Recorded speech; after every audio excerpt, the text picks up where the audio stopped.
Rainy day 12.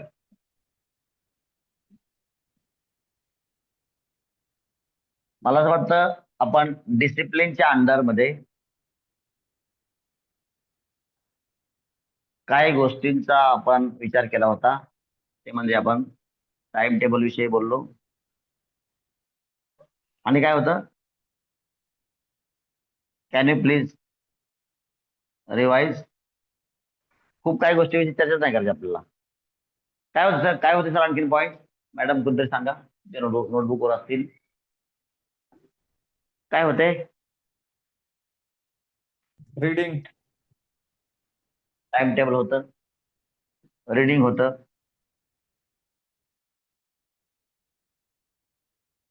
आणि teaching मेथडॉलॉजीवर आपण discuss केलं होतं.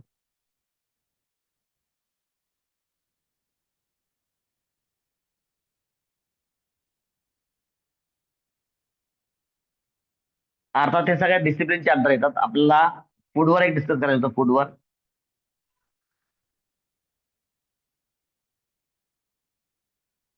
आणि हे आपण का डिस्कस करतोय याची जाणीव होणं खूप गरजेचं आहे, जाणीव असणं खूप गरजेचं आहे. अर्थात नाही असं नाही, मात्र मुद्दाम मी त्याचा उच्चार एकदा मुद्दाम करतोय.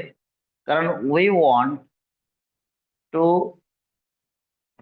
Develop the students, improve the students in these areas.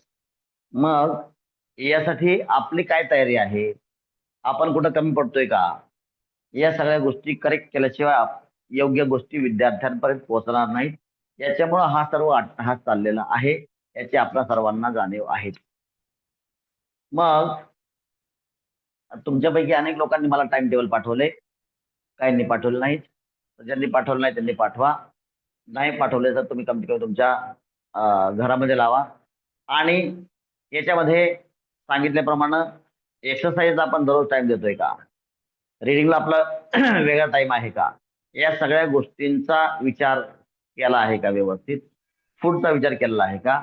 मग तो फूडचा विचार आपण वेगळ्या पद्धतीने चर्चा पण करू, मात्र आपल्या टाइम टेबलमध्ये न्यूट्रिशियस आहाराचा आपण समावेश केलाय का, या सगळ्या गोष्टींची काळजी घेतली पाहिजे. बिकॉज आपण म्हणतो मुद्दाम, आता मी टीचिंग मेथडॉलॉजीच्या मार्फत या सगळ्या गोष्टीची चर्चा करण्याचा माझा मानस आहे, असं तुमच्याकडून पण सुचवलं गेलेलं आहे. म्हणून एक्झाम्पल कुठलंही घेता येईल, कुठलंही एक्झाम्पल घेता येईल.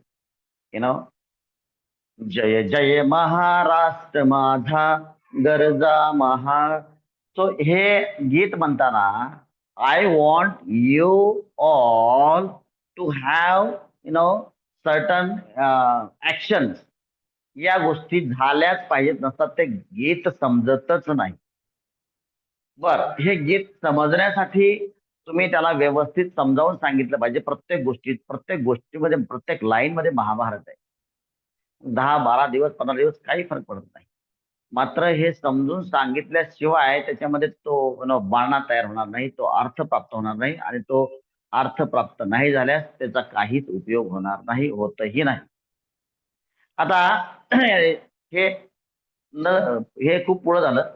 याच्या मागे मी घेतो, परवा मी असेंब्लीमध्ये बोललो होतो, देश काय आहे याच्याबद्दल संपूर्णपणे विचार केला जावा. आता देश या शब्दाशी निगडीत असणाऱ्या विविध संकल्पना, विविध उदाहरणं, मग काय प्रसंग असतील ते प्रसंगाच्या माध्यमातून देश सांगणे, उदाहरणांच्या माध्यमातून देश सांगणे, दृष्टांतांच्या माध्यमातून देश सांगणे. आता माझ्याकडं एक राज्यशास्त्राचा मुलगा होता आणि देश काय आहे याच्यावर सहज टिप्पणी करण्याचा प्रयत्न झाला. तर देश काय आहे, देश काय फक्त नकाशातला विशिष्ट भाग आहे का, देश काय फक्त राज्यांचा संघ आहे का, देश काय फक्त जिल्ह्यांचं राज्य, राज्यांचा जिल्हा, राज्यांचा काय देश, तालुक्यांचा जिल्हा, जिल्ह्यांचा राज्य, राज्यांचा देश, गावांचा तालुका, तालुक्यांचा जिल्हा, जिल्ह्यांचा. सो हे सगळ्या टेक्निकल डेफिनेशन्स आहेत. खऱ्या अर्थानं मला, एक वेड्या माणसाला, एक अशिक्षित माणसाला सहजपणे समजावं असा देश म्हणजे काय. मी सपोज, बघा उदाहरण पुन्हा एकदा देतो. इतिहासामध्ये आपल्याला माहिती आहे, डॉक्टर बाबासाहेब आंबेडकर असतील, अर्थात सर्वजण परम आदरणीय आहेत. पंडित नेहरू असतील, गांधीजी असतील, त्याच्यानंतर मग अनेक लोक, लाल बहादूर शास्त्री असतील, नो हे सगळे दिग्गज लोक या इतिहासामध्ये. आता अनेक लोक होऊन गेली ना, यांचंच नाव पुढं का आलंय, ह्याला याची देखील कारण आहेत मोठी मोठी. सुभाषचंद्र बोस असतील, हे सगळे लोक काय सुपर ब्रेन होते. काल दाखवलं डॉक्टर सी डी देशमुख असतील, हे प्रखर तेज बुद्धी असलेले, तेजस्वी बुद्धी, तात्पर्य प्रखर बुद्धिमत्ता असेल, पर्सनॅलिटी अगदी देखणे, व्यक्तिमत्व, हे बाहेर देशामध्ये गेले. तिथे त्यांना सुंदर बायका मिळाल्या असत्या, धन दांडग्या बायका मिळाल्या असत्या, घरं मिळाली असती, तिथे त्यांनी लाईफ अगदी सुखकर चैन आयश आरामाने व्यतीत केलं असतं. केलं का त्यांनी? त्यांनी तिकडचं सुख नाही बघितलं, तर त्यांना इकडचं दुःख, या जनतेचं दुःख सहन झालं नाही.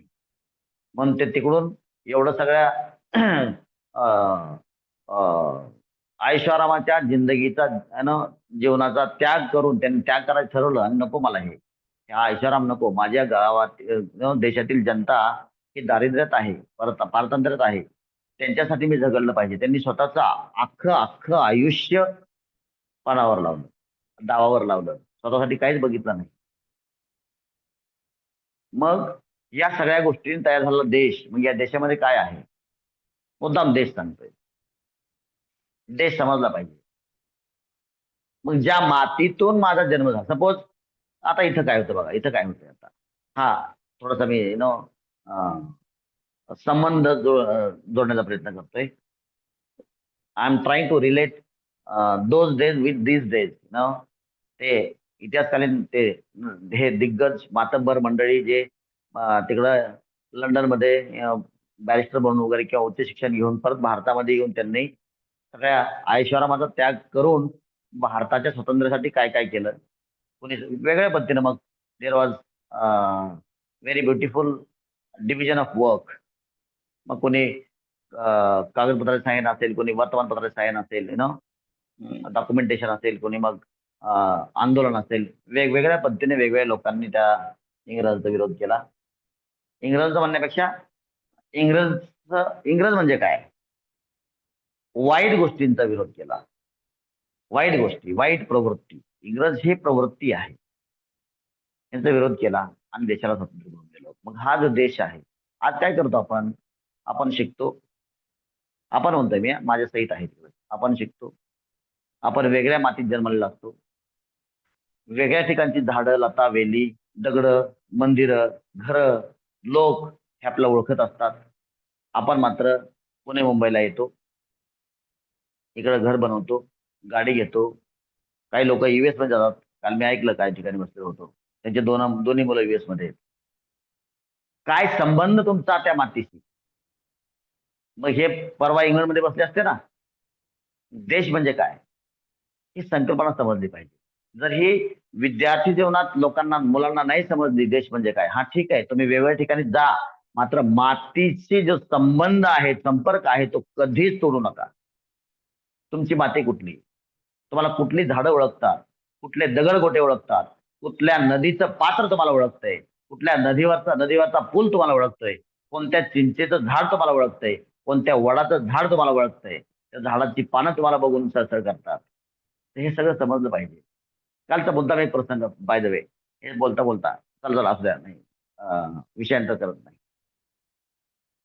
तर ज्या ठिकाणी आपला जन्म झाला, तिथले दगड, माती, खड्डे, नद्या, नाले, लता, वेली, तिथल्या वातावरणातील तोच आवाज, तोच गंध, सगळ्या जाणीवा, त्याच जाणीवा, हा ऍक्च्युअल मध्ये आपला देश आहे. मग मी म्हणेल, तुम्ही म्हणाल की मग तर राजस्थान काय आहे? अर्थात आपला देश तुमच्याशी डायरेक्टली निगडित असलेले व हे राज्य वगैरे, मग पूर्ण भारताचा भाग हा इनडायरेक्टली निगडित असलेला जो आसपासचा परिसर आहे, हा सगळा मिळून देश आहे. देशामध्ये एवढंच नाहीये. मग देश देश ही भावना जागृत झाली पाहिजे. माझा आहे म्हणजे नेमकं काय आहे. ज्यावेळेस आपलं एखादी गोष्ट माझी म्हणतो, त्यावेळेस मी माझी बॅग म्हणतो. ती बॅग चिखलात न ठेवणे ही जिम्मेदारी माझी आहे. ज्यावेळेस एखादी गोष्टीवर आपण ओनरशिप दाखवतो, त्या ठिकाणी काही जबाबदाऱ्या देखील जन्म घेतात. म्हणजे मालकी बरोबर दुसऱ्या बाजूला काय जन्म घेतं तर जबाबदाऱ्या. मग जर देश माझा म्हणतोय, मग देश माझा म्हणजे काय? जे पायाला टोचणारे खडे असतील, चिमण्यांचा चिवचिवाट असेल, बाभळीची फुलं असतील तुमच्या शाळेच्या समोरच्या, म्हणजे प्रत्येक गोष्ट या जमिनीच्या वरती वातावरण जे आहे त्या वातावरणातील गंध हे सगळं देश आहे. त्यामध्ये काय सुटत असेल तर ते ऍड करा. Let the student no exactly the concept of the country. माती काय आहे, या मातीशी माझं जे जे जे रिलेशन आहे, जे नाते संबंध आहेत ते आणखीन प्रगल्भ झाले पाहिजे, मजबूत झाले पाहिजे, स्ट्रॉंग झाले पाहिजे. आणि मी या मातीचा भक्त असला पाहिजे. माती म्हणलं की मातीशी निगडीत असणारं सगळं काही. माती म्हणजे धरा, धरती, पृथ्वी. मग याच्या मार्फत तुम्ही विनोबा भावेंची संकल्पना देखील सांगू शकता, हे विश्वची माझे म्हणजे.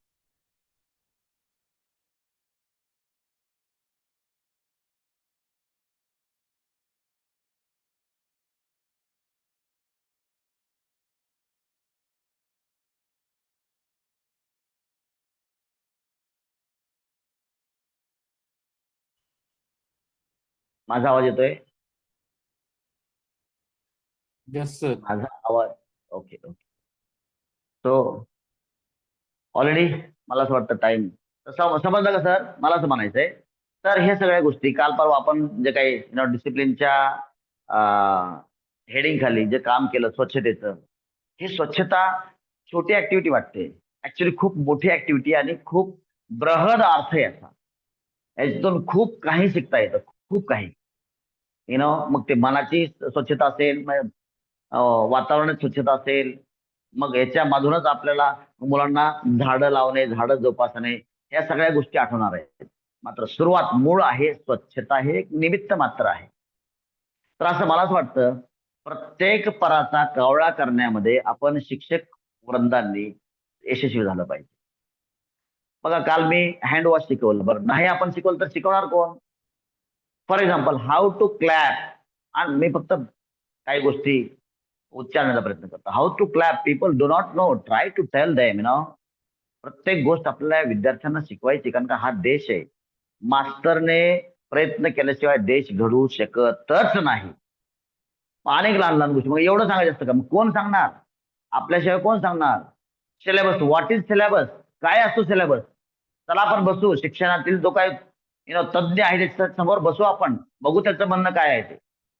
तर ह्या सगळ्या गोष्टी, भारत माझा देश आहे, जो माझा देश आहे, देश काय आहे हेच नाही समजलं तर माझं काय हे समजणार नाही. ते म्हणतील ना कशातला तेवढा तो पार्ट माझा आहे, तर हे लिहू नको काय त्याच्यावर, बिकॉज हा देश माझा आहे. आम्ही प्रतिज्ञेमध्ये दररोज बोलतो ना हे.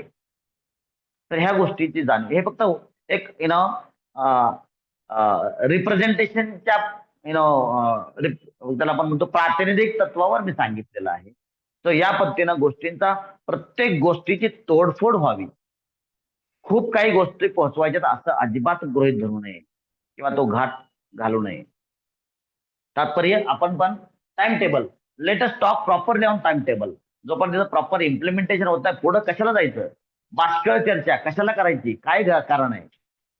होतंय का आपल्याच्यानं? एक्सरसाइज होतं का दररोज?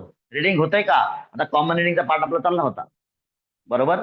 कॉमन रिडिंगवर आपण येणाऱ्या लेक्चर्स मध्ये बोलूच, येणाऱ्या ट्रेनिंगच्या सेशन मध्ये बोलूच. दुसरी गोष्ट मला असं म्हणायचं की तुम्ही पण तुमचे विचार प्रकट करावेत. तुमचा देश याबद्दल जर उद्या कोणाला काही संकल्पना असेल तर ते तुम्ही तशी प्रकट करा. कॉमन रिडिंगच्या बद्दल कोणा, I want everybody to talk. Let us use this as a stage, different type of stage. ट्रेनिंगसाठी जे आपण एकत्र येतो हे एक विशिष्ट प्रकारचं व्यासपीठ आहे, असं आपण गृहीत धरलं तर काय सगळ्यांसाठी फायदा होईल ना? Yes or no? Am I right sir? बरोबर, कोणतरी येस म्हणा यस प्रातिनिधिक सर. स्वरूपात. चालेल. तर मला असं म्हणायचंय, या माध्यमातून काही गोष्टी समजले असतील सगळ्यांना माझ्यासहित? मला समजले, इतरांना समजले असतील? Yes or no? कवाळे सरांची ऍक्टिंग म्हणायची. कवाळे सरांकडे वकील परत दिलं सगळ्यांनी. कवाळे सर आमच्या वतीने तुम्हीच बोला सगळं. All right. बरेचसे लोक आलेत. वा, मला आनंद झाला.